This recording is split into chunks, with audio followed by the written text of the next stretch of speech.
Mis hijos me internaron en un asilo, ahí estarás mejor.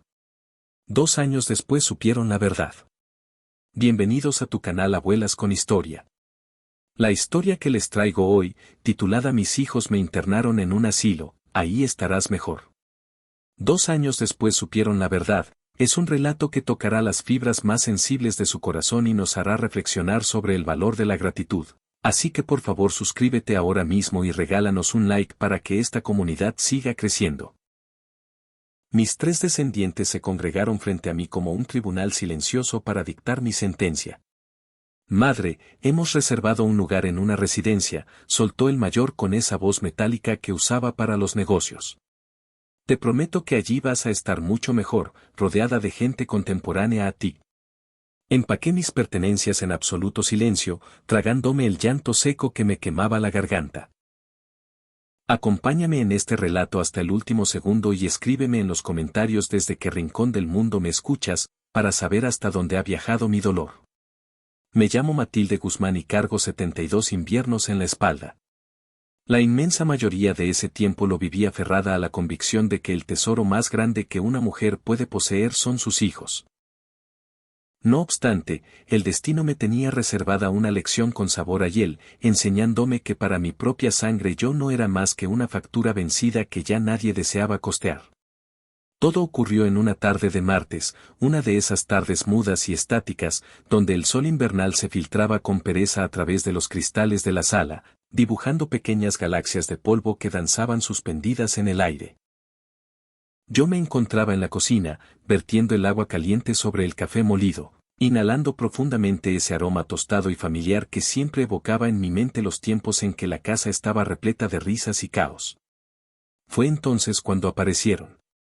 Llegaron los 3 en bloque, lo cual ya constituía un evento extraordinario y sospechoso. Roberto, mi primogénito, cargaba sus 50 años con pesadez, exhibiendo surcos profundos en la frente causados por preocupaciones financieras que jamás compartía conmigo. Beatriz, la de en medio, con 47 años, lucía esa expresión perpetua de quien intenta complacer al universo entero y acaba fallándose a sí misma. Y finalmente Esteban, el Benjamín de 42 años, quien para mis ojos maternos nunca dejó de ser el chiquillo vulnerable al que debía escudar de las crueldades del mundo. Ingresaron sin emitir palabra, arrastrando una atmósfera densa, y tomaron asiento en mi viejo sofá tapizado con flores descoloridas, ese mismo mueble que su difunto padre había pagado en 12 letras interminables y cuyos resortes ahora gemían cansados bajo el peso de la traición. Intercambiaron miradas furtivas, esa clase de telepatía que solo desarrollan los hermanos, echando suertes mentalmente para ver quién sería el verdugo encargado de lanzar la primera piedra. La responsabilidad recayó sobre Roberto. Era previsible, pues él siempre ostentó el pragmatismo frío de quien no permite que los sentimientos interfieran con la eficiencia. Madre, tenemos que tratar un asunto de suma importancia contigo. Arrancó la conversación mientras tiraba del nudo de su corbata como si de repente el aire se hubiera vuelto irrespirable. Mi instinto se erizó al instante. El corazón de una madre es un radar infalible para la desgracia. Por un segundo, mi mente divagó pensando que quizás alguno había recaído en deudas impagables o que el matrimonio de Beatriz pendía nuevamente de un hilo. Coloqué la cafetera sobre la mesilla central con manos temblorosas, junto a esos vasos de cristal tallado que reservaba exclusivamente para las visitas importantes. Hijos míos, pueden decirme lo que sea. ¿Ha ocurrido alguna tragedia?, pregunté con un hilo de voz. Beatriz, con los ojos anegados en un llanto prematuro, extendió su mano para cubrir la mía. Su piel era suave, hidratada, piel de oficina y aire acondicionado, un contraste violento con la mía, que era rugosa, áspera y estaba tatuada por manchas de la edad y décadas de lejía y estropajo. Mamá, tienes que entender que esto es por tu propio bien, murmuró. Y esa frase, esa maldita frase, siempre es el preludio del desastre, el beso de Judas antes de la entrega. Esteban, mi pequeño, clavaba la vista en un hilo suelto de la alfombra, incapaz de reunir el valor para sostenerme la mirada. Fue él quien, con una voz que apenas superaba el susurro, asestó la puñalada final. Hemos llegado a la conclusión de que ya no es seguro que viva sola. Es un riesgo latente. La otra tarde dejaste la llave del gas abierta.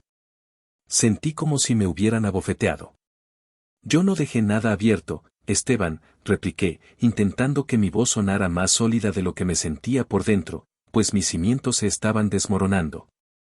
La llama se apagó por una corriente de aire, eso fue todo. Eso es irrelevante ahora, madre, interrumpió Roberto con brusquedad, cortando mi defensa.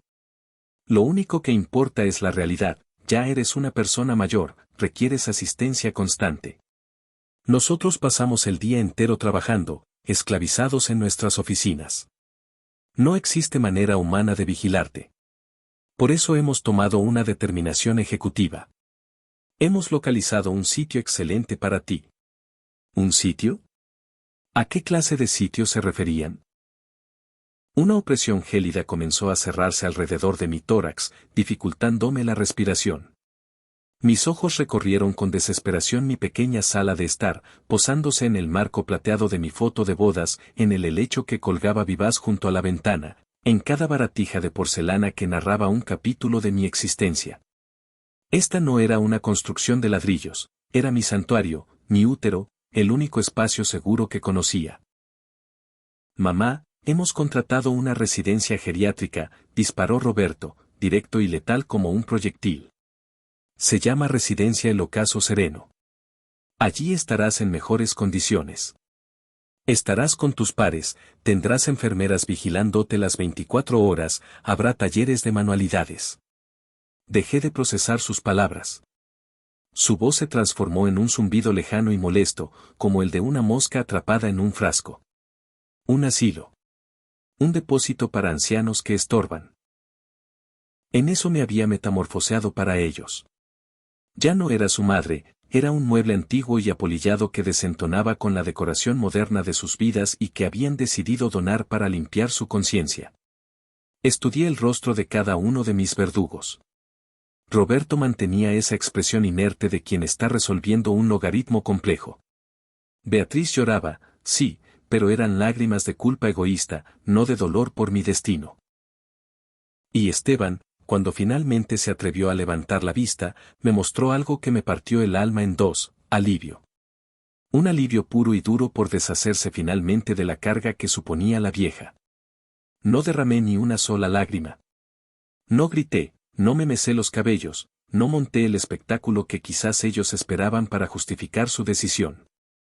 Algo en mi interior se fracturó, pero fue una ruptura silenciosa, como cuando un árbol cae en un bosque desierto. Una versión de Matilde murió esa tarde de martes, pero otra, una desconocida y oscura, comenzó a gestarse en ese vacío. Inhalé profundamente, llenando mis pulmones de ese aire cargado de traición, y dije con una serenidad que los dejó petrificados, ¿y cuál es la fecha de mi partida? Se miraron entre ellos, desconcertados por mi falta de resistencia, como si esperaran una batalla que no llegó. Bueno, mamá, calculamos que este fin de semana sería ideal.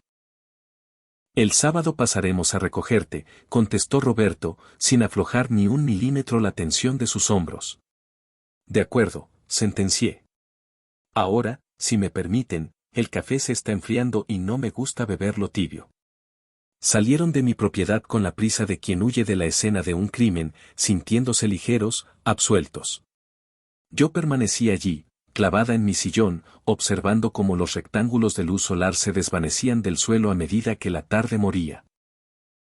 Y fue en ese instante, envuelta en el silencio sepulcral de la casa que estaba a punto de serme arrebatada, cuando la memoria comenzó a rebobinar la cinta de mi vida. Recordé con nitidez el día en que Aníbal, el padre de esas tres criaturas, decidió abandonarme. No enviudé, no.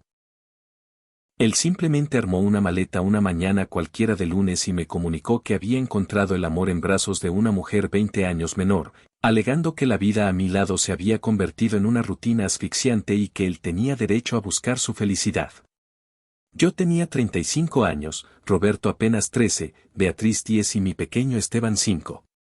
Me quedé sola con tres bocas hambrientas, un alquiler que devoraba mis ingresos y el corazón triturado. En aquellos años yo cosía ropa ajena en casa, pero las monedas no alcanzaban para llenar la olla. Tuve que hacer lo más humillante de mi existencia, tragarme el orgullo y salir a mendigar trabajo. Recorrí puerta por puerta una colonia adinerada cercana, ofreciendo mis brazos y mi espalda como empleada doméstica. Conseguí 2 empleos para sobrevivir. Por las mañanas aseaba la mansión de una señora bondadosa, y por las tardes corría a la casa de doña Leonor. Mi vida se transformó en una maratón perpetua y agotadora. Me levantaba a las 4 de la madrugada, con el cielo aún negro, para dejar preparada la comida de mis hijos. Tomaba el primer autobús con los ojos pegados de sueño. Trabajaba hasta que mis nudillos sangraban, frotando pisos de mármol, desinfectando inodoros ajenos, planchando camisas de seda que jamás podría comprar. Regresaba a mi hogar por la noche, arrastrando los pies, muerta en vida. Y aún así, tenía que servir la cena, revisar tareas escolares, bañar a Esteban. ¿Cuántas noches me fui a la cama con el estómago rugiendo, habiendo cenado solo un trozo de pan duro y café aguado, para que el arroz y los frijoles fueran suficientes para ellos? Mis rodillas crujían a cada paso, mis manos vivían agrietadas por los químicos de limpieza. Perdí tanto peso que mis vestidos parecían colgar de un espantapájaros, pero jamás emití una queja. Miraba a mis 3 hijos durmiendo y de sus respiraciones extraía la fuerza para levantarme al día siguiente. La memoria me llevó al momento en que Roberto se encaprichó con un curso técnico de mecánica automotriz. No tenía ni un centavo para la inscripción. Cometí una locura de amor. Vendí la única joya que había heredado de mi propia madre, un anillo de oro fino y delicado que era mi único tesoro. Él se graduó, consiguió un puesto decente y, lleno de orgullo, me entregó su primer salario en un sobre. Esto es para ti, mamá, para que recuperes tu anillo. Lloré de emoción, pero nunca compré la joya. Usé ese dinero para liquidar una factura de electricidad que nos tenía al borde del corte. Recordé la fiesta de 15 años de Beatriz. Ella deliraba por un vestido rosa pastel, digno de una princesa de cuento, cubierto de lentejuelas. Era un lujo imposible. Pasé 3 meses enteros sin dormir, encorvada sobre mi máquina de coser, fabricando ajuares para las damas ricas de la ciudad, ahorrando cada moneda extra para materializar la fantasía de mi hija. La noche de la fiesta, al verla girar en el centro de la pista, radiante y feliz, sentí que cada hora de sueño perdida había valido la pena. ¿Y qué decir de Esteban? Esteban siempre fue el más dependiente, el de salud frágil. Cuando se le metió en la cabeza abrir un pequeño taller de vulcanización, no lo dudé un instante. Fui al banco y retiré todo mi fondo de retiro, cada peso que había guardado con sangre durante décadas, y se lo entregué en las manos. Es para que inicies tu camino, hijo mío. Me abrazó con tal fuerza que casi me rompe las costillas, jurándome que yo era la madre más maravillosa del planeta.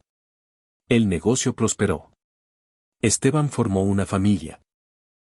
Beatriz también se casó y ascendió a gerente de una boutique. Roberto terminó dirigiendo un taller importante. Crié a 3 hijos yo sola, 3 ciudadanos productivos, 3 personas de bien. O al menos, eso era lo que mi ingenuamente creía. Mientras los recuerdos desfilaban por mi cabeza como una película en blanco y negro, una ira gélida comenzó a apoderarse de mis entrañas. No era la rabia volcánica que te hace gritar y destrozar vajillas. Era una furia ártica, calculadora y silenciosa, que me otorgó una claridad mental espantosa. Ellos no recordaban nada de eso. Habían borrado de su disco duro el anillo vendido, las noches de costura, el dinero de mi vejez entregado para sus sueños. Para ellos, todo aquel sacrificio no era mérito, era simplemente mi obligación biológica. Fue entonces, sumergida en ese océano de dolor y resentimiento, cuando recordé un detalle que casi había sepultado. Me acordé de doña Leonor. Doña Leonor no era una patrona convencional. Era una viuda sin descendencia que habitaba una casona inmensa que se le caía encima de soledad. Al principio yo solo era la sombra que limpiaba el polvo, pero con el correr de los años, la jerarquía se disolvió. Empezó a invitarme a tomar el café en la porcelana fina una vez terminada la faena. Me hablaba de su difunto esposo, de los viajes exóticos que realizaron, del vacío inmenso que sentía, Y yo le confiaba mis angustias por mis hijos, mis penurias económicas, mis anhelos marchitos. Nos convertimos en amigas, en cómplices de soledades. Trabajé para ella más de 20 años.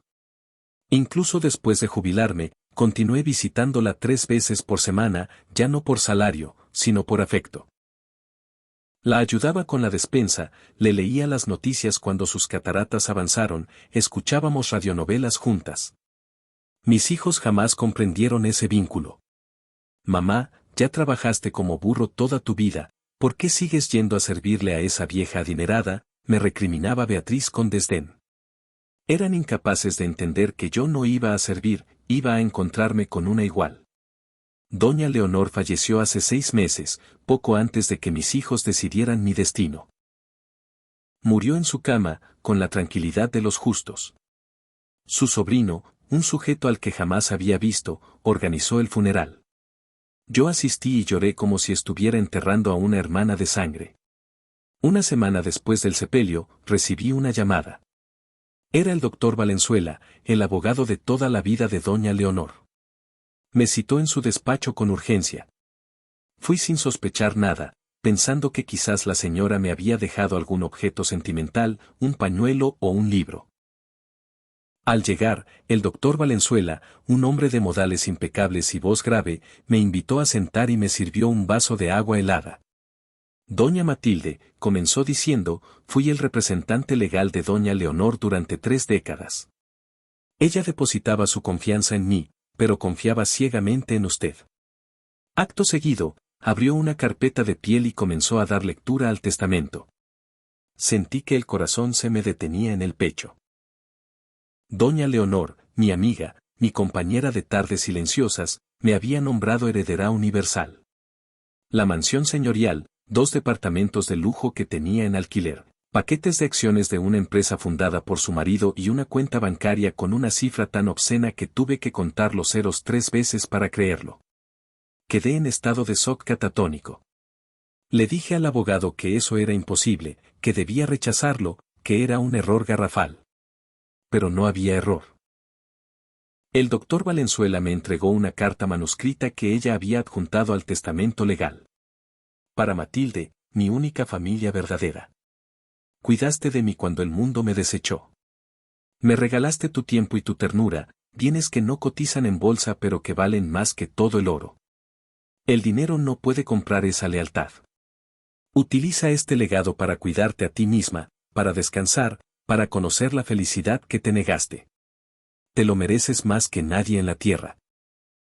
Con amor eterno, tu amiga Leonor. Salí de aquel edificio sintiendo que levitaba, mareada. Era un secreto titánico, una verdad tan pesada que no sabía cómo gestionarla. No se lo confesé a mis hijos. ¿Por qué? Porque en lo más recóndito de mi ser, sabía que Beatriz tenía razón en su cinismo, el dinero lo transforma todo. Me mirarían con otros ojos, me tratarían con una reverencia falsa, y una parte ingenua de mí deseaba que me amaran, o al menos fingieran amarme, por quien yo era, no por el saldo de mi cuenta bancaria. Qué ilusa fui.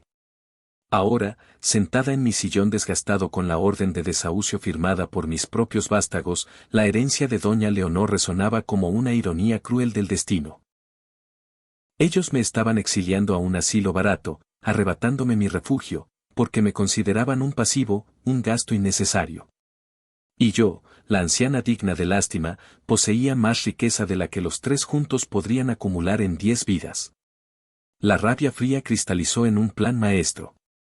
Un plan que nació ahí mismo, en la penumbra de mi sala. No iba a luchar, no iba a sacar el testamento de debajo de la manga, no iba a restregarles mi fortuna en la cara para salvarme. No. Iba a hacer exactamente lo que ellos deseaban. Iba a ingresar en la residencia El Ocaso Sereno voluntariamente. Me puse de pie y caminé hacia mi dormitorio con paso firme. Abrí el armario y extraje una maleta pequeña, esa misma valija humilde que utilizaba cuando iba a casa de Beatriz a cuidar a mis nietos gratis. Comencé a empacar mis pertenencias con meticulosidad, pocas mudas de ropa, mis sandalias ortopédicas, mi neceser de aseo. No tomé ni una sola fotografía, no guardé ningún recuerdo material de ellos. En el doble fondo de la maleta, oculto bajo mi ropa interior de algodón, coloqué la carpeta de piel con los documentos notariales de la herencia. Mi tesoro, mi secreto y mi revólver cargado. El sábado por la mañana llegaron con una puntualidad británica que jamás aplicaban para visitarme por placer. Me encontraron sentada en la sala, vestida y con la maleta a mis pies, aguardando la ejecución. ¿Ya tienes todo listo, mamá?, preguntó Beatriz, desviando la mirada hacia las cortinas. Todo listo, confirmé con voz neutra. Roberto agarró mi equipaje y se sorprendió visiblemente por su ligereza, pero no hizo comentarios. Esteban me ofreció su brazo para ayudarme a levantar del sillón, tratándome como si mis huesos fueran de cristal. Caminé escoltada por ellos hasta el umbral. Me detuve un segundo para dar un último vistazo a mi casa, a cada rincón impregnado de risas, llantos y una vida entera de renuncias. No les regalé ni una lágrima. Subí al automóvil de Roberto y me acomodé en el asiento trasero, sola. Ellos ocuparon los asientos delanteros y comenzaron a charlar trivialidades sobre el tráfico y el clima, evitando a toda costa mencionar la atrocidad que estaban cometiendo.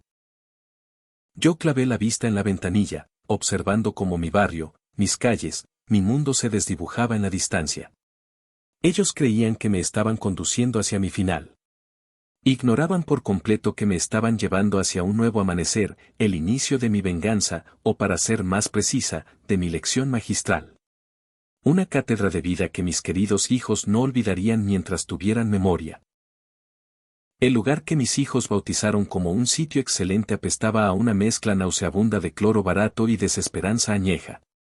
Era un hedor que se adhería a la piel y penetraba hasta el alma. Las paredes del vestíbulo, que en algún momento debieron ser blancas, lucían ahora un tono amarillento enfermizo, cortesía de años de humo y abandono, con manchas de humedad en las esquinas superiores que se asemejaban a mapas de continentes olvidados. El único sonido ambiental era el estruendo de un televisor sintonizado a todo volumen en un programa de concursos, cuyas risas grabadas chocaban grotescamente con los rostros vacíos de los ancianos aparcados en sillas de plástico a lo largo del pasillo. Mis hijos me condujeron a través de purgatorio como si fueran guías turísticos en un resort de 5 estrellas. Mira, mamá, tienen televisión por cable, comentó Beatriz, señalando lo evidente con un entusiasmo tan sintético que me provocó náuseas. Roberto, fiel a su estilo ejecutivo, se dirigió directamente hacia una mujer vestida con un uniforme blanco desgastado que custodiaba un mostrador de fórmica pelada. Venimos a ingresar a la señora Matilde Guzmán, anunció. La empleada, una mujer que rondaba los 60 años y cargaba con un aura de fatiga crónica, apenas despegó los ojos de su sopa de letras. Ah, correcto. Habitación 7, compartida con la señora Genoveva. Ella es muy callada, no le va a dar guerra. No va a dar guerra. En eso me habían reducido, en un bulto que no debe causar molestias. Esteban arrastraba mi maleta liviana como si llevara plomo, manteniendo la cabeza baja. Avanzamos hasta la habitación 7. La puerta estaba abierta de par en par.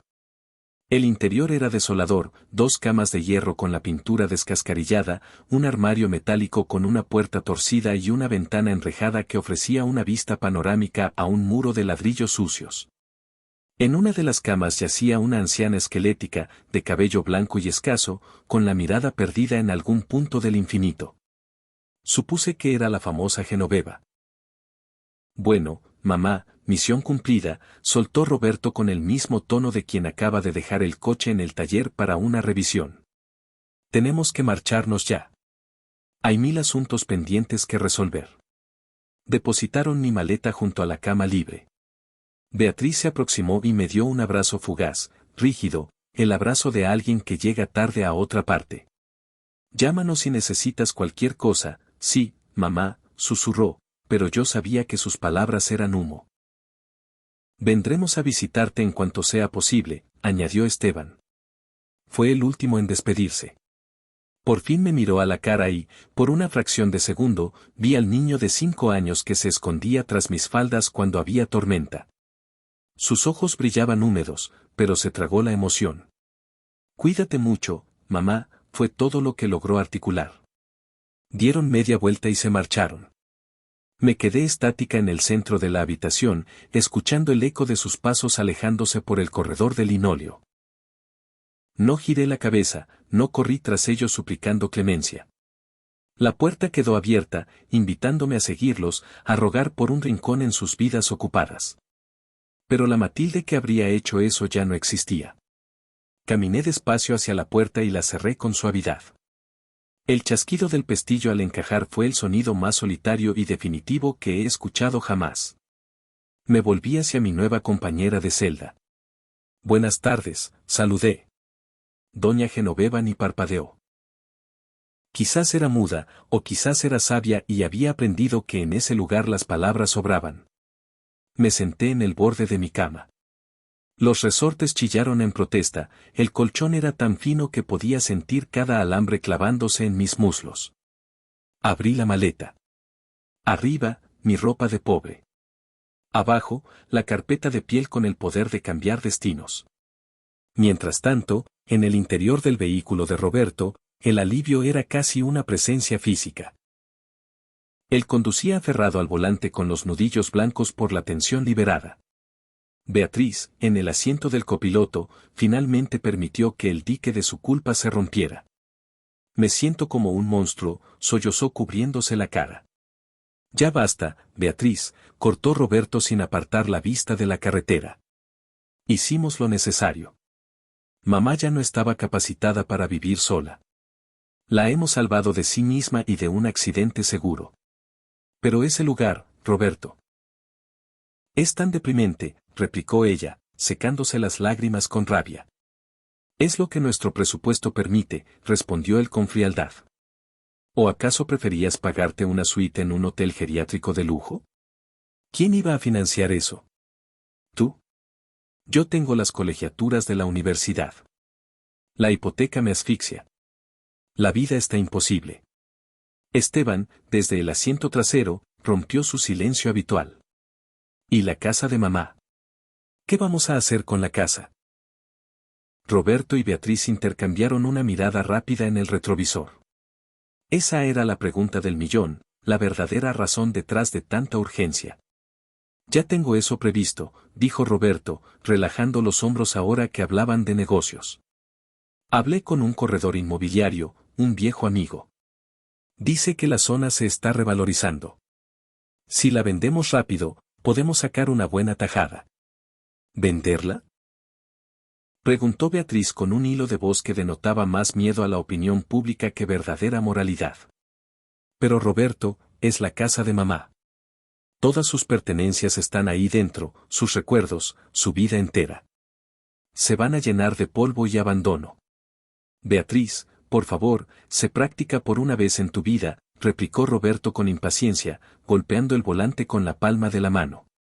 Necesitamos esa liquidez con urgencia.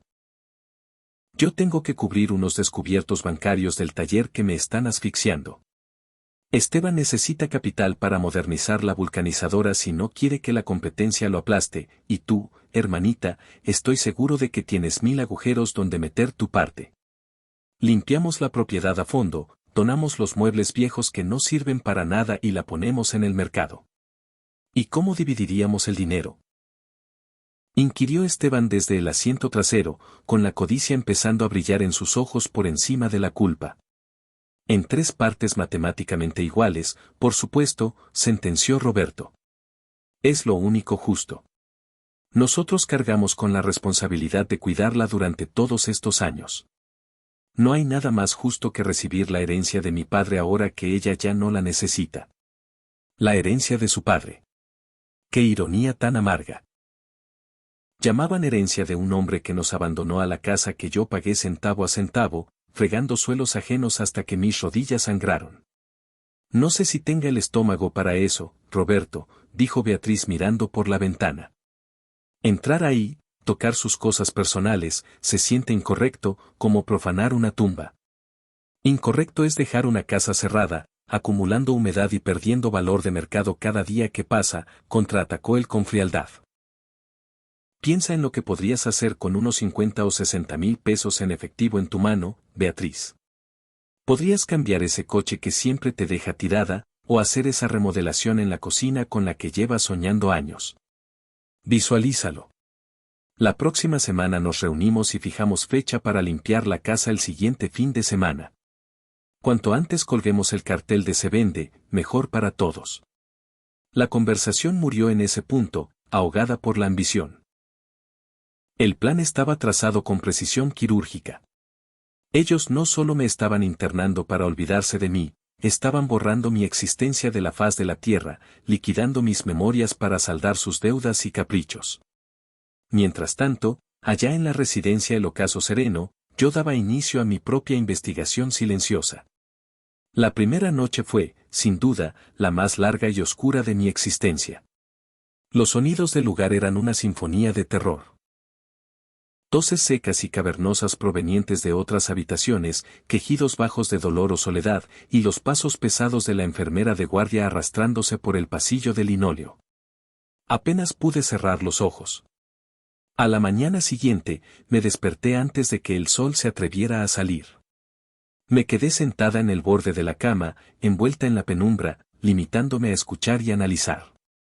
Cuando la luz grisácea del amanecer iluminó la estancia, comencé mi labor de observación. Vi cómo servían el desayuno, una mezcla insípida de agua y maíz que llamaban atole, acompañada de un pan duro. En la comida, una sopa translúcida donde flotaban fideos tristes. Observé a las enfermeras, claramente insuficientes para tal cantidad de ancianos, corriendo de un lado a otro con el ceño fruncido, siempre con prisa, sin un segundo para ofrecer una palabra de consuelo o una caricia humana. Vi a los residentes, cada uno náufrago en su propia isla de nostalgia y demencia. Pero yo no me quedé estática en mi rincón. Comencé a deambular por los pasillos arrastrando los pies, dibujando siempre una sonrisa humilde y desvalida en mi rostro, encorvando la espalda para parecer la viejita inofensiva y frágil que ellos creían que era. Entablaba conversaciones triviales con el personal de limpieza, con las cocineras, les alababa falsamente el brillo de los pisos o el sabor de la comida incomible.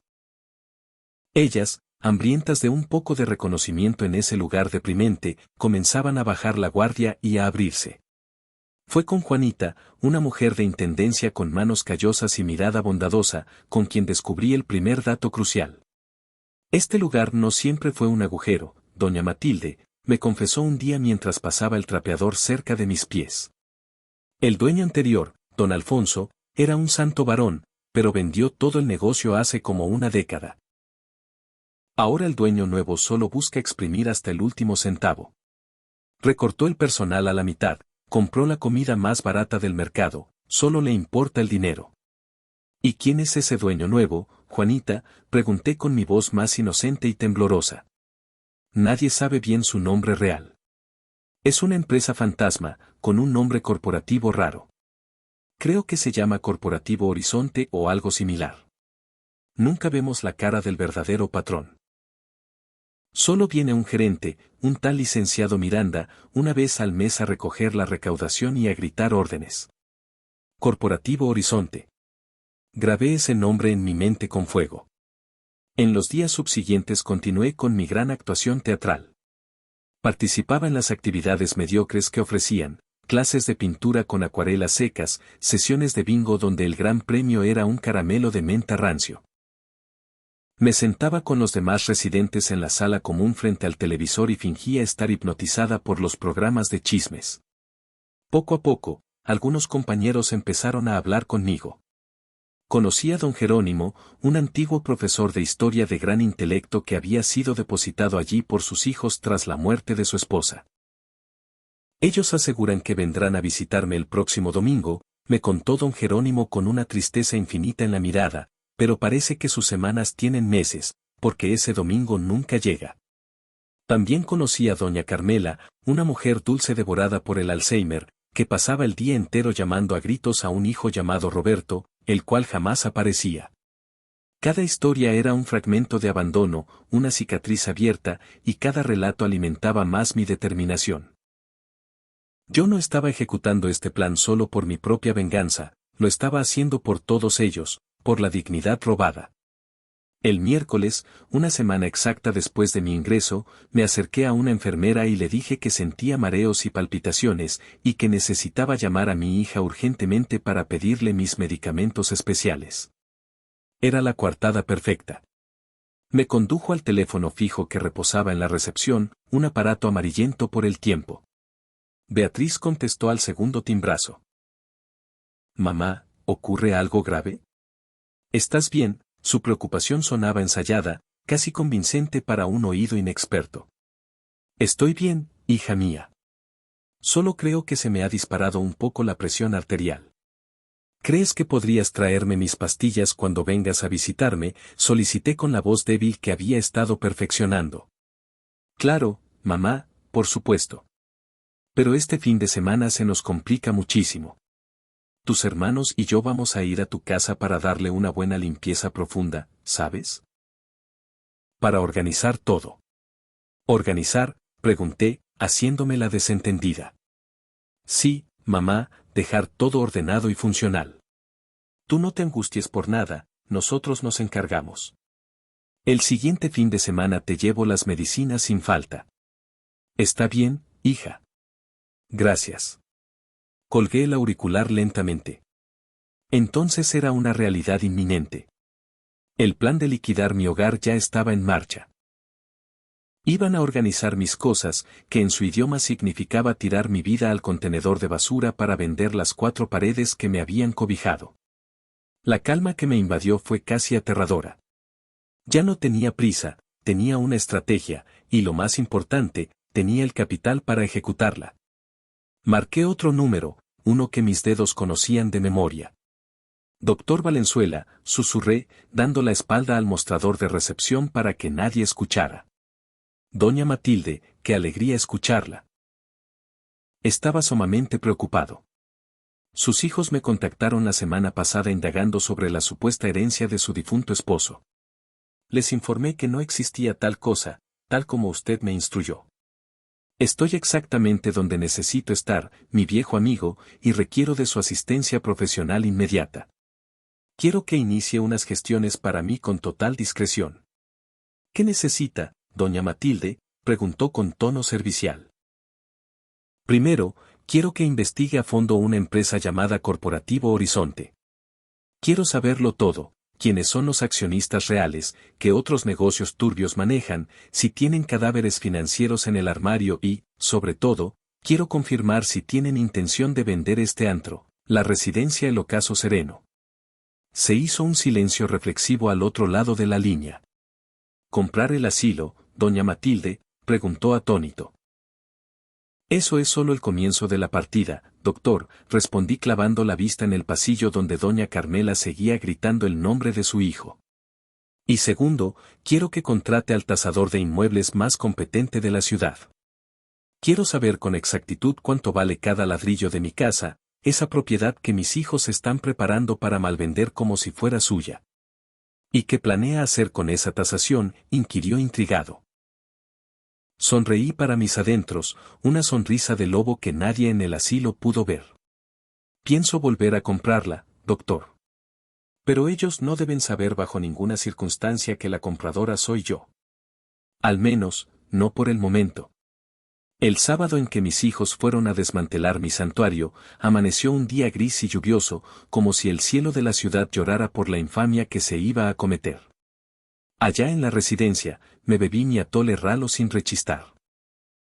Intercambié un par de frases con don Jerónimo sobre la derrota de su equipo de fútbol y me senté junto a la ventana enrejada de mi celda, proyectando la escena en mi mente. Podía verlos como si fuera un espectro flotando en la habitación. Roberto llegó primero, abriendo la puerta principal con esa copia de la llave que yo le había dado por seguridad y que jamás imaginé usaría para borrarme. Caminó por mi sala con aire de capataz, evaluando qué objetos tenían valor monetario y cuáles eran desperdicio. Beatriz y Esteban llegaron después, cargados con cajas de cartón y rollos de bolsas negras de basura industriales, bolsas grandes y hambrientas listas para engullir mi historia. «¿Por dónde arrancamos?», preguntó Beatriz con la voz quebrada, posando la mirada en mi sillón floreado, el mismo donde me había dictado sentencia. «Por lo más sencillo, la sala, ordenó Roberto con pragmatismo. Estos muebles viejos no valen ni la leña de la que están hechos. El sillón tiene los resortes vencidos, el aparador es nido de polilla. Donamos todo a la parroquia de la colonia y así ganamos espacio para maniobrar. Lo crucial es sacar las cosas personales, todas las chucherías que ella acumuló. No hables así, Roberto. No son chucherías, protestó Beatriz débilmente. Son los recuerdos de mamá. Recuerdos que se van a pudrir aquí si no los sacamos, replicó él abriendo los cajones del mueble. El agente inmobiliario fue tajante, la casa debe estar vacía, despersonalizada y limpia para las visitas. Cuanto más rápido ejecutemos esto, más rápido vendemos y agarramos nuestra parte del dinero. Nuestra parte. Empezaron a revolver mis entrañas. Esteban, en silencio, fue el encargado de descolgar los portarretratos.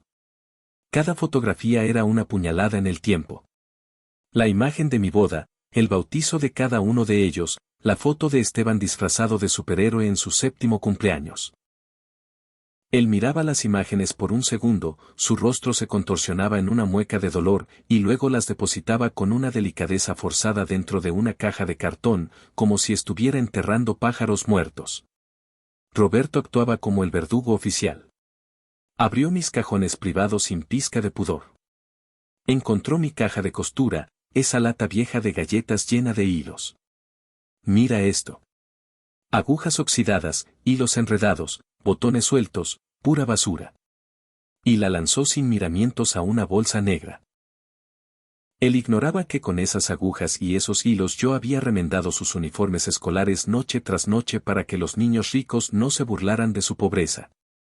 No sabía que esos botones provenían de los vestidos que cosí hasta el amanecer para pagar los lujos de su adolescencia.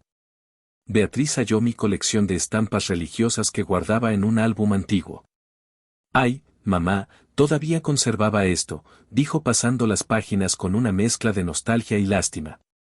«Está bien, qué cursi». «Tíralas, Beatriz. Nadie va a querer comprar una casa que huele a vieja beata», mandó Roberto. «Pero a lo mejor ella quiere conservarlas en el asilo», balbuceó ella. «¿Llevárselas para qué? ¿Para qué acumulen ácaros debajo de esa cama de hospital? Deja de ser tan sentimental. El objetivo aquí es vaciar el inmueble». «Enfócate», gritó dando una palmada, como si estuviera arriando a sus mecánicos en el taller.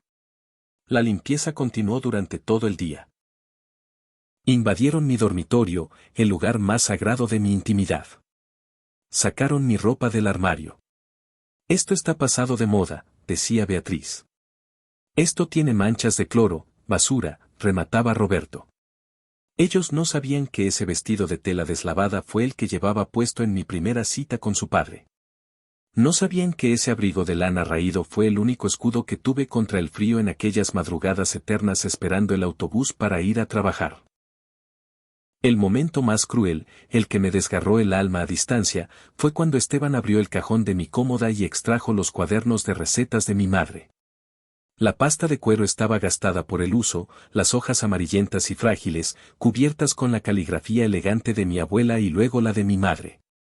Eran recetas que habían sobrevivido generaciones. El pastel de elote, la pasta dominical, el dulce de calabaza en tacha. «¿Qué es eso?», preguntó Roberto arrebatándole uno de los cuadernos. «Son los recetarios de la abuela», respondió Esteban en voz baja, acariciando la portada. Roberto los hojeó con desprecio. «Letra ilegible, manchas de grasa antigua. ¿Quién va a usar esto en pleno siglo XXI? Cualquier receta se busca en internet en 2 segundos. A la basura». Esteban dudó. Sostuvo el legado culinario de nuestra familia en sus manos. Por un instante tuve esperanza. Era mi hijo menor, mi niño sensible. «Roberto, no», suplicó por primera vez mostrando un atisbo de valentía. «Mamá adoraba estos cuadernos, son su tesoro. ¿Y qué va a cocinar allá en el asilo? ¿Atole? Esteban, deja de buscar problemas donde no los hay. El objetivo es limpiar.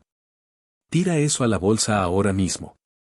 Esteban vaciló, miró a su hermano mayor, vio la expresión dura e implacable de Roberto, y su valor se desinfló como un globo pinchado. Bajó la cabeza y, con una lentitud dolorosa, dejó caer los cuadernos en la bolsa negra de basura.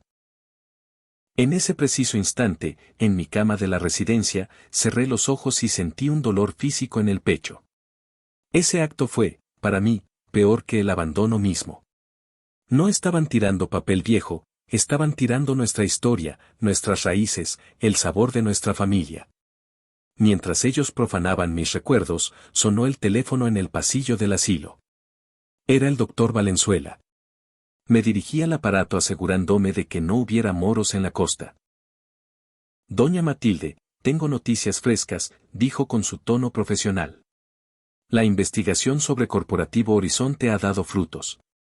La empresa es una fachada, está a nombre de testaferros.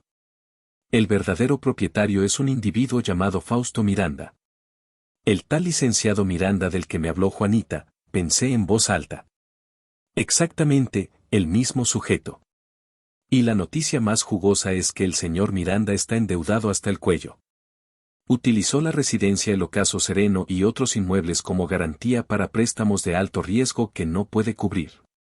Los bancos están a punto de embargarle todo. Está desesperado por vender, por obtener liquidez inmediata. Una sonrisa fría floreció en mis labios. Eso es música celestial para mis oídos, doctor. Haga una oferta. Una oferta insultantemente baja, como si le estuviéramos haciendo un favor. Dígale que tenemos un inversionista interesado en absorber el negocio, pero que el precio debe ser de remate debido al estado deplorable de las instalaciones.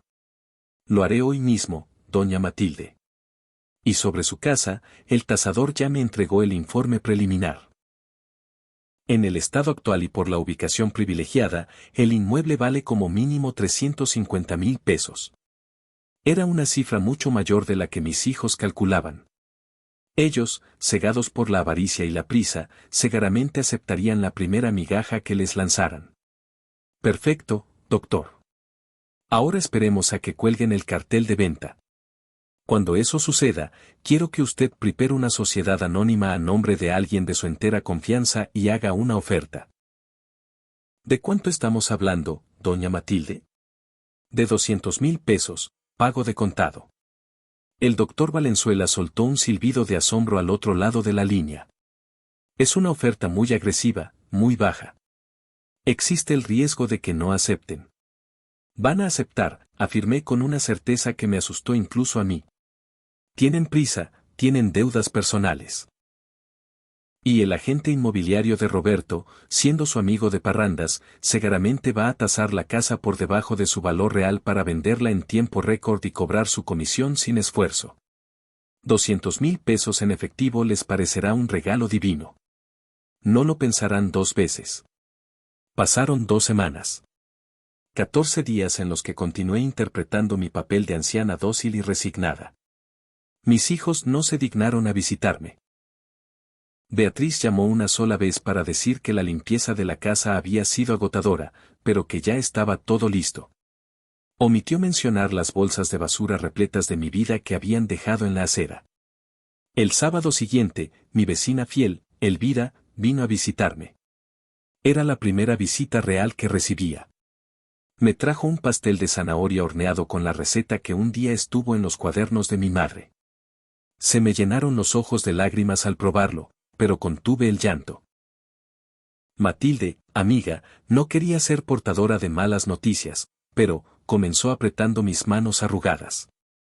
Hoy por la mañana colocaron el letrero de venta. Lo sé, Elvira, ya lo esperaba.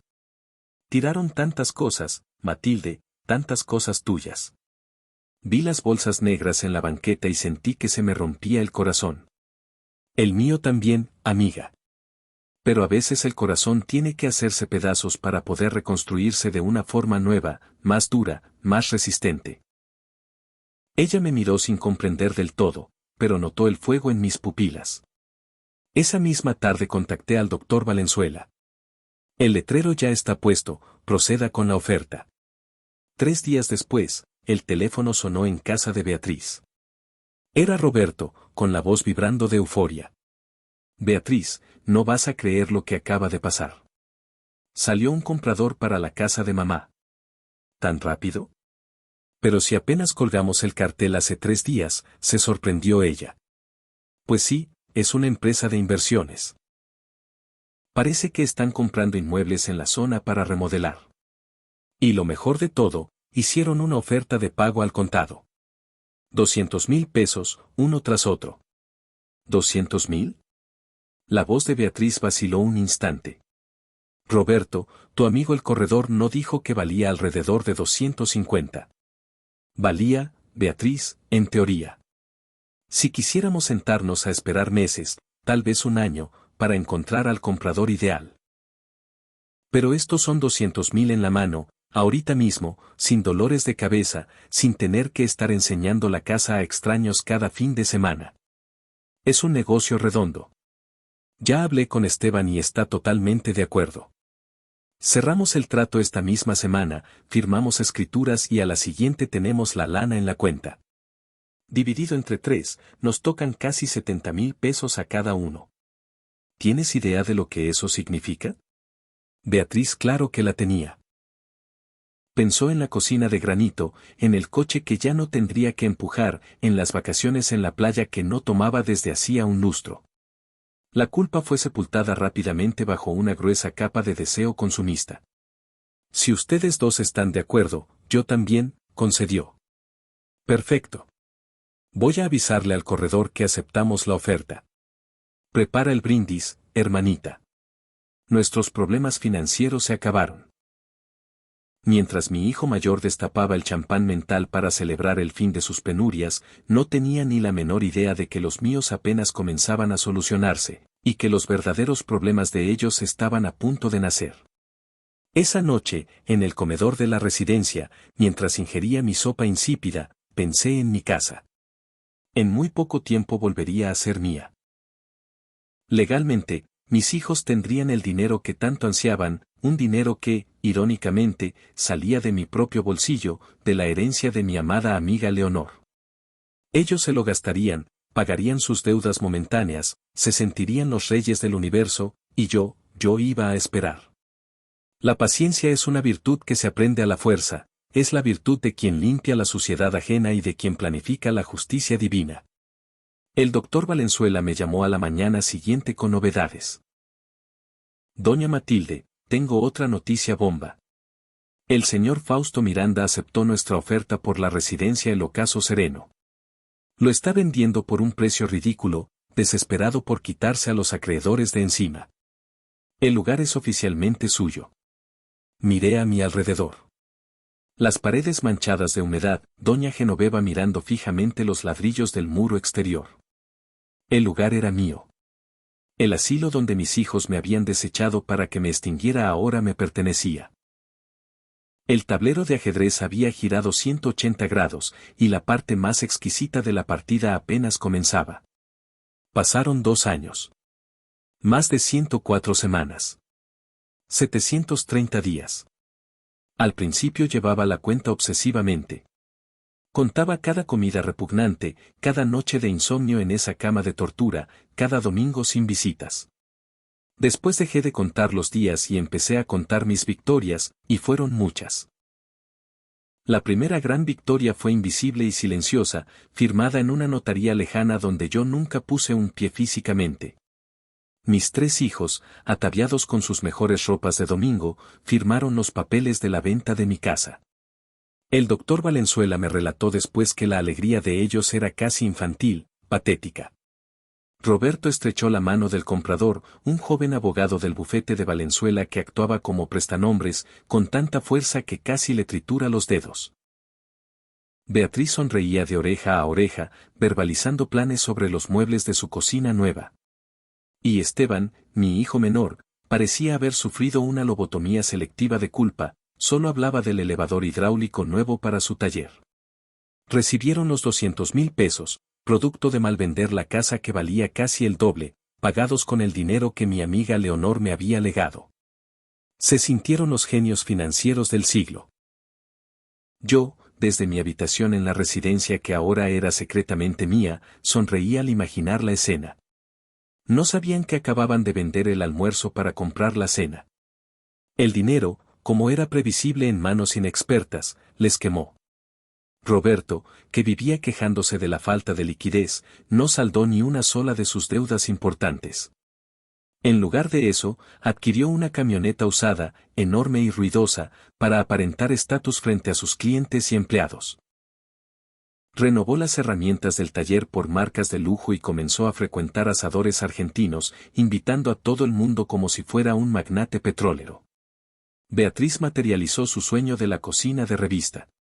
Contrató a un arquitecto de moda, derribó muros de carga, instaló encimeras de cuarzo importado, compró un refrigerador inteligente que costaba más que un coche pequeño y una estufa industrial de 6 quemadores. La remodelación, por supuesto, excedió por mucho los casi 70,000 pesos que le tocaron. Para finalizar la obra faraónica, solicitó otro préstamo bancario, pero ella estaba feliz, publicando fotos de su cocina soñada en redes sociales, recibiendo likes y envidia de amigas que desconocían la podredumbre detrás del granito. Esteban, mi pequeño, fue el caso más doloroso. No solo instaló el elevador en la vulcanizadora, sino que cambió el auto compacto de su esposa por un sedán del año y financió unas vacaciones de lujo en un resort de playa con sus hijos. Gastó cada centavo como si no hubiera un mañana, bajo la ilusión de que ese dinero era la semilla de una riqueza eterna. Ninguno pensó en el ahorro. Ninguno pensó en mí durante los primeros 6 meses. No recibí ni una sola visita. Estaban demasiado ocupados viviendo sus nuevas vidas brillantes y artificiales. Beatriz llamaba esporádicamente, siempre con el mismo guión. Hola, mamá, ¿estás bien? Perdona que no vayamos, es que estamos a tope de trabajo. Es que estamos a tope de trabajo, mamá, es que la remodelación de la cocina es una locura absoluta, no te imaginas la cantidad de polvo que hay en la casa. Pero te prometo, te lo juro por mi vida, que en cuanto termine todo este caos voy a ir a verte y te llevaré un trozo enorme de pastel horneado en mi horno nuevo. Sobra decir que ese pastel jamás llegó. Mientras ellos incineraban el dinero de mi casa en lujos efímeros, yo daba inicio a mi propia y silenciosa remodelación dentro de la residencia El Ocaso Sereno. Ahora que el lugar me pertenecía legítimamente, tenía la libertad absoluta de hacer mi voluntad. Sin embargo, mi venganza no era un estallido ruidoso ni escandaloso. Era meticulosa, como una costura invisible hecha por el revés de la tela, de esas que solo se aprecian cuando la prenda está terminada y perfecta. Continué viviendo mi rutina como una simple residente más, camuflada entre las sombras del olvido. Nadie, ni los empleados más antiguos ni mis compañeros de infortunio, sospechaba absolutamente nada. El doctor Valenzuela, actuando bajo mis estrictas instrucciones, contrató en mi nombre a una nueva administradora general, Leticia. Era una mujer que rondaba los 50 años, con un corazón que no le cabía en el pecho y la firmeza de un general de división. Era viuda y había cuidado a su propia madre con Alzheimer durante una década, así que entendía el lenguaje del dolor y la paciencia. Leticia se presentó un lunes por la mañana, introducida como la nueva gerente enviada por el corporativo de los nuevos dueños. Su primera acción ejecutiva fue fulminante.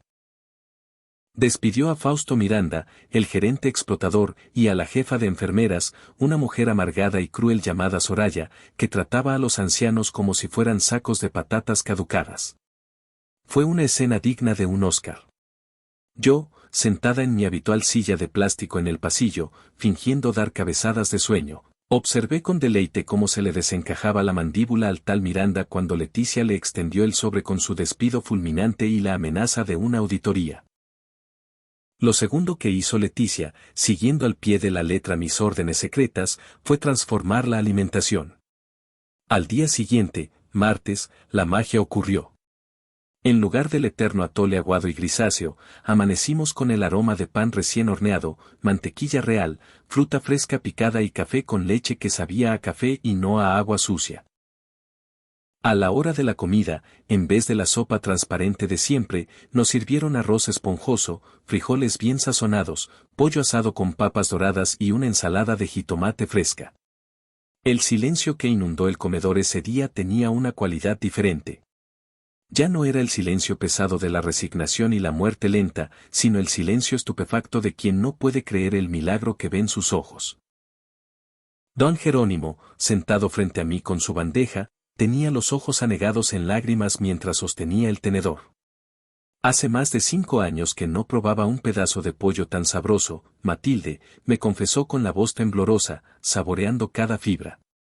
Yo solo le sonreí, ocultando mi satisfacción. Los cambios continuaron cayendo como una lluvia bendita.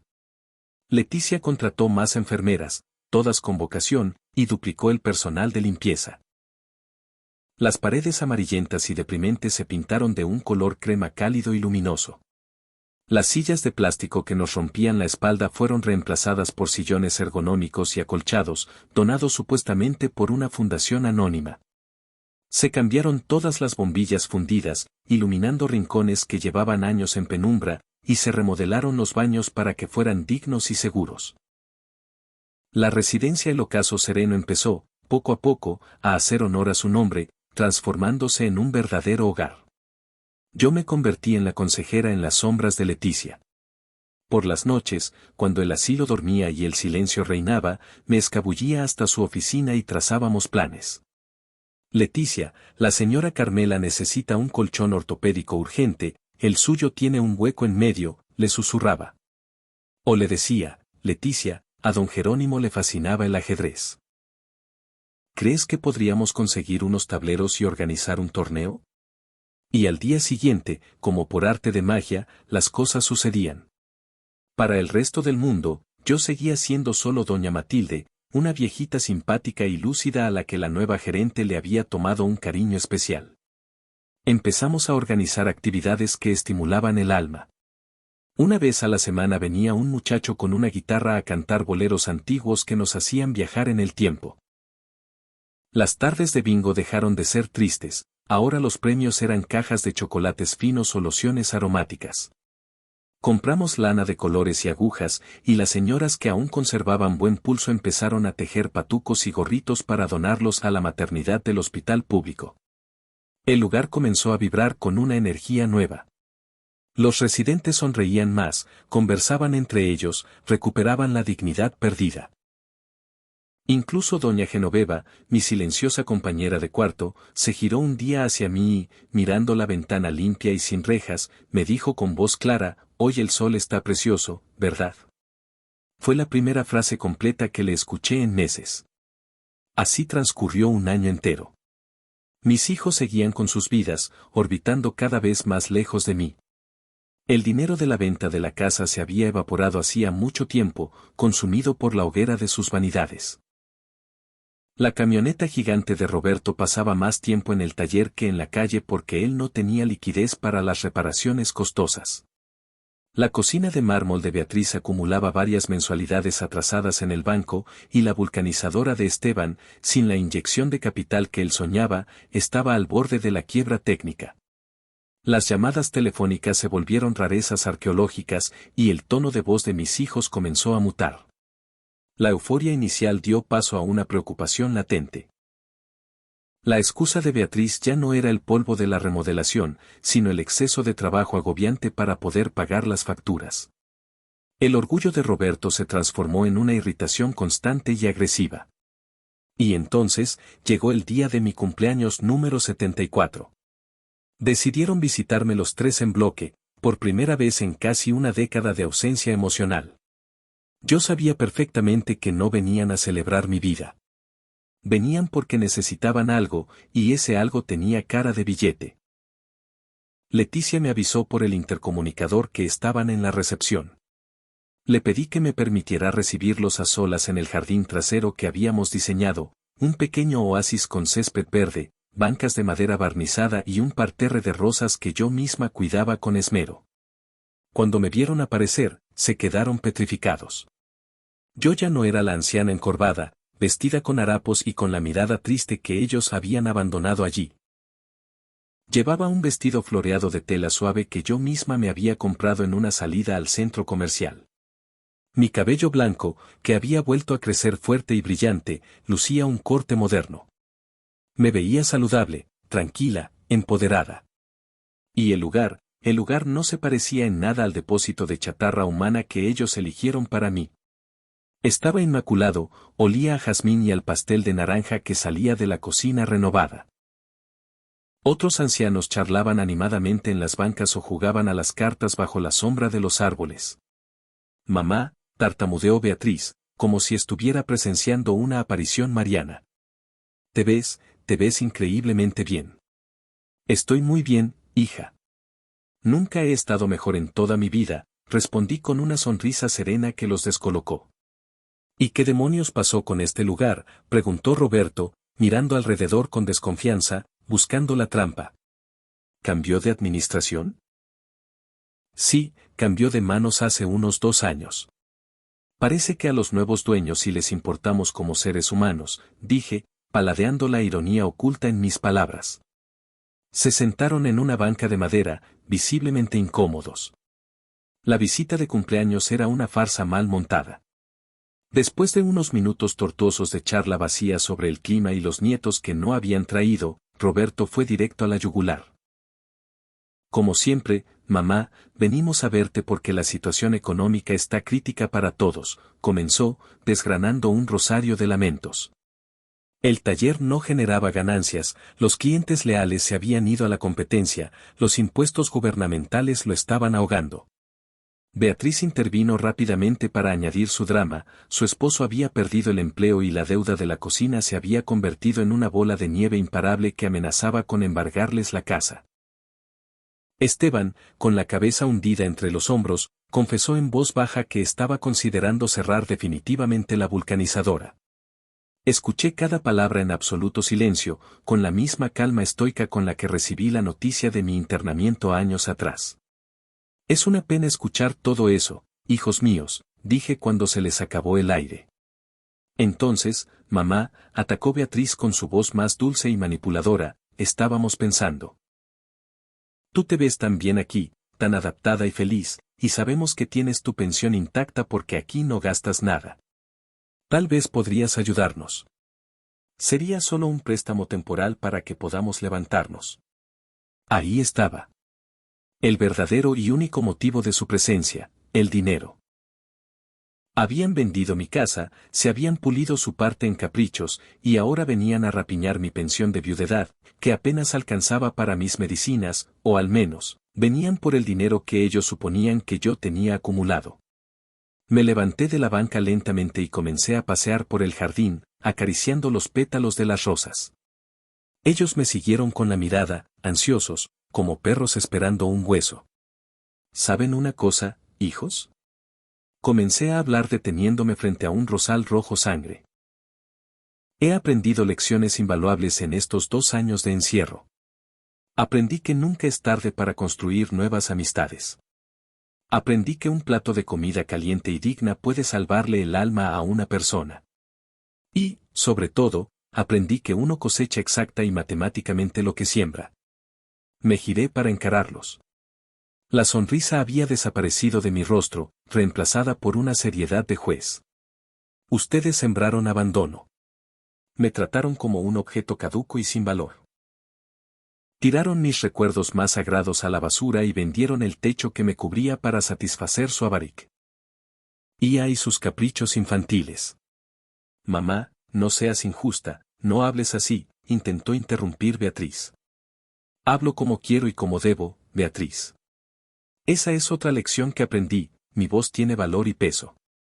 Respiré hondo. Había llegado el momento de la sentencia. Vienen aquí después de 2 años de silencio absoluto, no para darme un abrazo sincero de cumpleaños, sino para pedirme dinero. El dinero que creen que yo, la viejita indefensa, junté debajo del colchón. La respuesta es no. Los 3 me miraron como si les hubiera hablado en chino mandarín. Era la primera vez en toda su existencia que su madre les decía no. Pero mamá, somos tu sangre, somos tus hijos, protestó Roberto, indignado. Tienes la obligación moral de ayudarnos. Solté una carcajada. Una risa fuerte, genuina y sonora que hizo que algunos residentes se giraran a mirarnos. ¿Obligación, Roberto? Mi obligación con ustedes expiró el día exacto en que me depositaron en la puerta de este lugar como si fuera basura reciclable. Ahora, si me disculpan, ya casi es hora de nuestra función de cine vespertina. ¿Cine?, preguntó Esteban, totalmente confundido. Sí, cine. Los nuevos dueños instalaron una pantalla gigante y una máquina de palomitas profesional. Hoy proyectan una película clásica de romance, y es mi favorita. Me di media vuelta y comencé a caminar hacia el edificio principal, dejando a los tres plantados en medio del jardín con la boca abierta. Ellos creían que la conversación había terminado ahí. No sabían que yo todavía guardaba el as bajo la manga y estaba a punto de lanzarlo sobre la mesa. Los dejé en el jardín, paralizados como estatuas de sal bajo el sol de la tarde. La imagen de sus rostros, desencajados por el shock y la incredulidad, me proporcionó una satisfacción amarga pero necesaria. Durante 2 años yo había sido la invisible, la víctima, la que no tenía voto. Ahora mi negativa retumbaba en el aire como un trueno y ellos no sabían cómo procesarlo. Seguí caminando sin prisa hacia la puerta de cristal de la sala de convivencia. Escuché los murmullos a mis espaldas, primero bajos, luego incrementando en volumen y rabia. Sabía que no me dejarían marchar así. La negativa no era una opción válida en su mundo egocéntrico. «Mamá, espera», gritó Roberto. Su voz ya no era de súplica, sino de mando. No me detuve. Empujé la puerta y entré a la sala fresca, donde el televisor ya estaba encendido. Leticia me esperaba cerca de la entrada con una sonrisa discreta y cómplice. Ellos irrumpieron detrás de mí como un huracán. Beatriz lloraba de rabia e impotencia. Esteban venía detrás, pálido como un papel. Roberto me alcanzó y me sujetó del brazo. No me lastimó, pero su agarre tenía la firmeza de la amenaza. No puedes simplemente darnos la espalda y irte a ver una película, siseó entre dientes. Después de todo lo que pasamos, estamos tocando fondo y tú te niegas a ayudarnos. ¿Qué clase de madre hace eso a sus propios hijos? Me solté de su agarre con un movimiento seco y calmado. La clase de madre que se cansó de ser utilizada como cajero automático, Roberto. Respondí con voz firme, pero baja, para no montar un espectáculo frente a mis compañeros. Ustedes no están en el fondo, apenas están empezando a experimentar la vida sin mi red de protección financiera. Hay una diferencia abismal. ¿Red de protección? ¿De qué red hablas?, se rió él sin humor. Tú vivías de tu pensión miserable. Nosotros éramos los que te ayudábamos, los que cargábamos con el peso. Se preocupaban tanto que vendieron mi casa al primer postor, rematándola por la mitad de su valor real, solo para pagar camionetas ostentosas y cocinas de lujo, repliqué, mirándolo a los ojos. Su rostro pasó del rojo al blanco en un segundo. ¿Cómo sabes eso?, balbuceó Beatriz, temblando. Tengo mis informantes, dije, lanzando una mirada rápida a Leticia, que permanecía estoica a mi lado como un guardaespaldas. En este lugar las noticias vuelan, y las historias sobre hijos ingratos que despilfarran el patrimonio de su madre para luego venir a mendigar su pensión son las que viajan más rápido. Esto es una humillación pública, escupió Roberto alzando la voz. Nos estás humillando delante de toda esta gente de asilo. No, Roberto. Humillación fue lo que ustedes me hicieron pasar durante 2 años de abandono.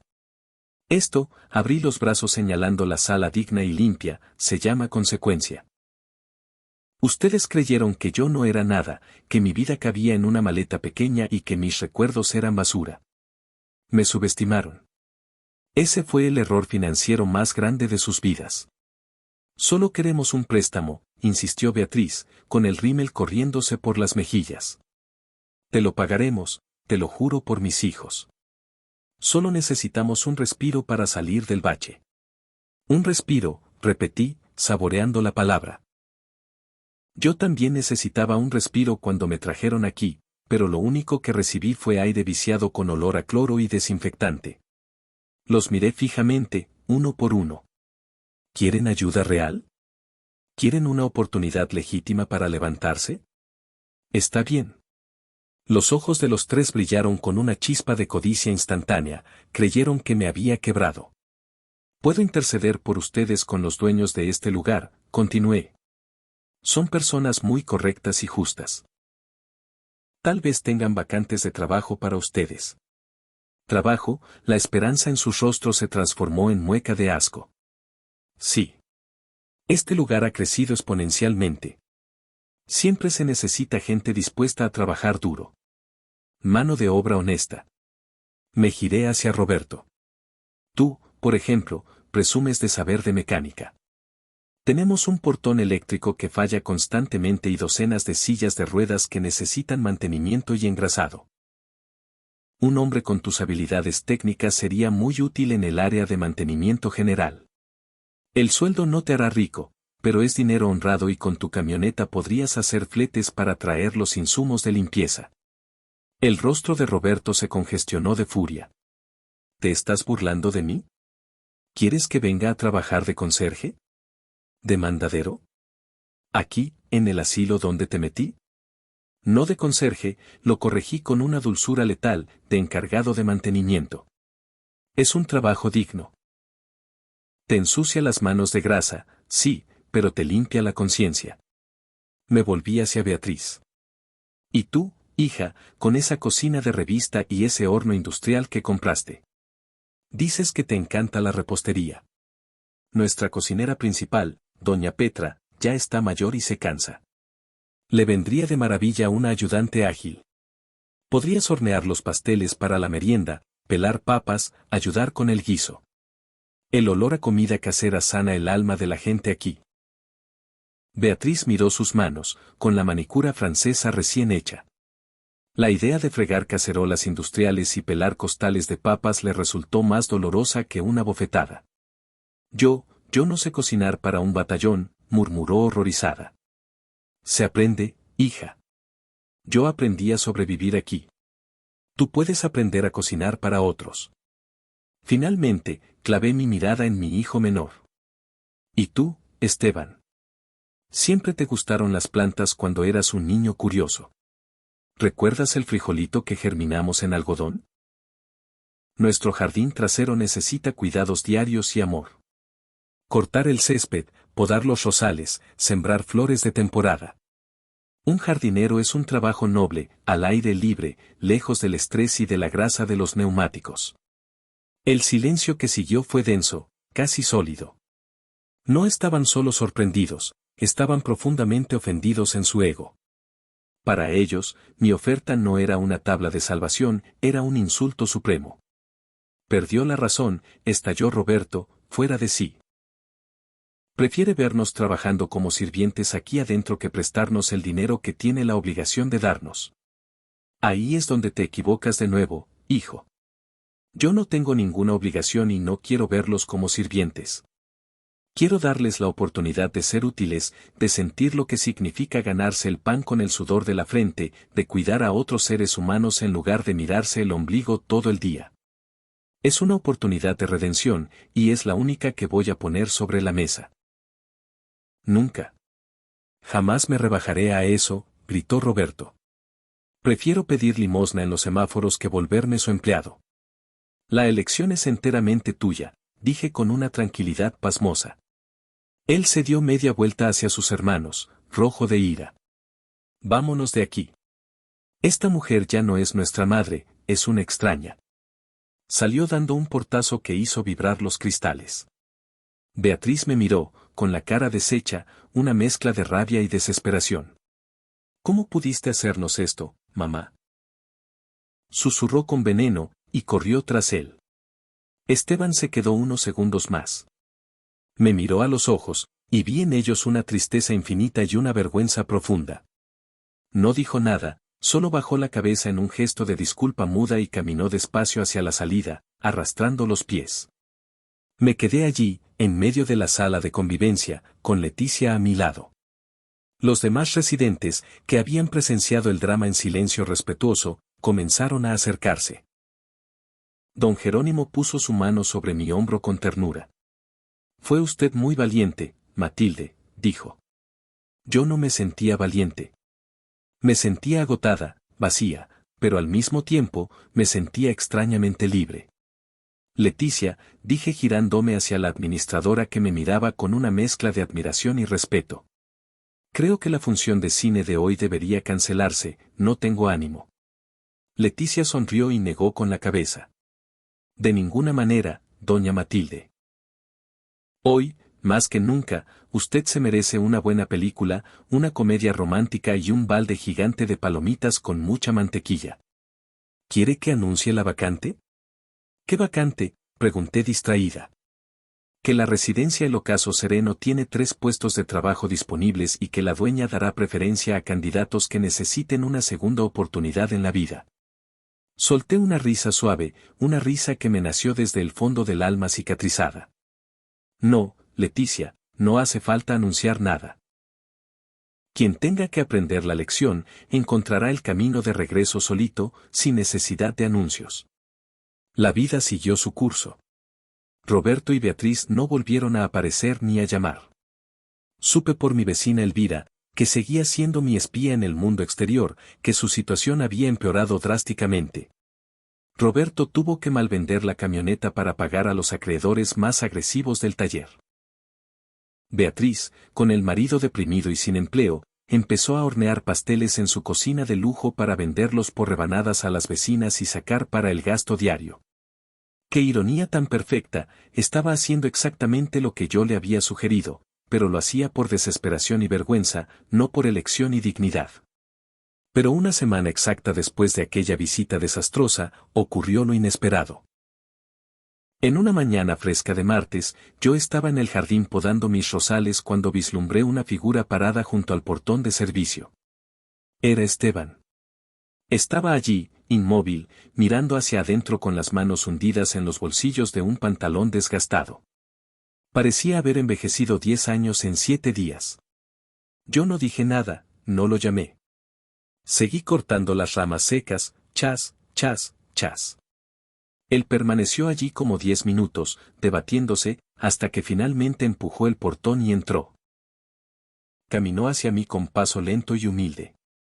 Hola, mamá. Hola, hijo. Miró mis manos enguantadas y las tijeras de podar.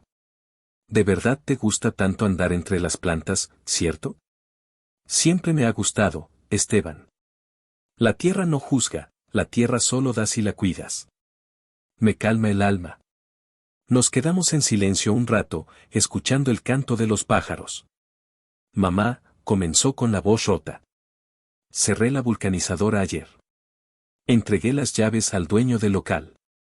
Lo siento mucho, hijo, dije sinceramente. No lo sientas, mamá. Yo nunca fui un buen empresario, solo era un soñador que creyó que el dinero fácil arreglaría su vida. Dio una patada suave a una piedra. Vine a preguntar si aquella oferta de trabajo para el jardín todavía sigue en pie. Detuve mi labor y lo miré profundamente. En sus ojos ya no había rastro de orgullo ni de enojo, solo un cansancio honesto y una pequeña llama de esperanza. ¿Para qué puesto te estás postulando exactamente?, pregunté con seriedad profesional. Él esbozó una sonrisa triste y tímida. Pues de jardinero, supongo. Si es que me aceptas. Le extendí las tijeras de podar por el mango. Puedes empezar por aquel cantero del fondo. La mala hierba está asfixiando a las margaritas y necesitan ayuda urgente. Esteban tomó la herramienta, le temblaba ligeramente la mano. Miró las tijeras, luego me miró a mí con los ojos brillantes de gratitud. Gracias, mamá. Gracias por no cerrarme la puerta. No me des las gracias todavía, sentencié. El trabajo es pesado, es bajo el sol y el sueldo es el mínimo de ley. Vas a tener que demostrar cada día que te mereces estar aquí. No tienes que demostrármelo a mí, sino a ti mismo. Él asintió, se secó una lágrima furtiva y se dirigió hacia el cantero. Lo observé empezar a trabajar con cuidado, hincándose en la tierra, sin prisa, limpiando el espacio vital de las flores. Mi hijo, mi pequeño Esteban, estaba empezando a cosechar lo que había sembrado, y por primera vez en mucho tiempo, sentí que la cosecha final podría ser buena y dulce. No sé qué les depara el destino a Roberto y a Beatriz. Tal vez la vida, que es la maestra más severa, les enseñe las lecciones que yo intenté transmitirles y fallé. Tal vez no. Pero lo que sí sé con certeza es que mi historia no es una historia de venganza, es una historia de respeto. Del respeto que me arrebataron y que tuve que reconquistar de la manera más dura posible. Hoy ya no soy Matilde, la señora de la limpieza, la viuda mártir, la madre abandonada. Soy doña Matilde, la dueña de su propio destino, la mujer que cuida un jardín floreciente, que ve películas clásicas con sus amigos y que, de vez en cuando, le enseña a un hijo pródigo el valor incalculable de cuidar un simple pie de margaritas. Y para mí, esa es la mayor fortuna que una mujer puede poseer. A veces, cuando una puerta se cierra con violencia, la vida abre una ventana llena de luz y aire fresco. Hoy entiendo que el respeto no se mendiga ni se compra, se construye paso a paso, con paciencia y amor, igual que un jardín bien cuidado. Gracias por escuchar mi historia hasta el final. Si este relato tocó alguna fibra de tu corazón, por favor déjame un like, suscríbete al canal y cuéntame en los comentarios, si tú hubieras estado en mis zapatos, ¿qué habrías hecho con tus hijos? Tus palabras pueden ser el consuelo o la guía que alguien más necesita leer esta noche. Y dime también, ¿desde qué ciudad o país me estás escuchando? Me fascina saber hasta qué rincones del mundo viajan estas voces de vida, dolor y esperanza.